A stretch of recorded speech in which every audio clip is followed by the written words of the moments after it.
Hey everyone! Today I'll be showing you how to reveal Wi-Fi passwords on your Windows computer in just a few minutes. Whether you forgot your own Wi-Fi password or just want to help out a friend, this tutorial has got you covered. So, let's dive right in. If you can't remember your Wi-Fi password, you can retrieve it using another Windows PC that's already connected to the same Wi-Fi network. Here's how it's done.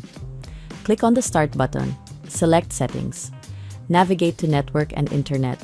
Click on Properties. Look for and select View Wi-Fi Security Key.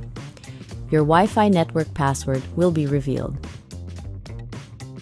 Another way to know your Wi-Fi password is from the Network Adapter Properties.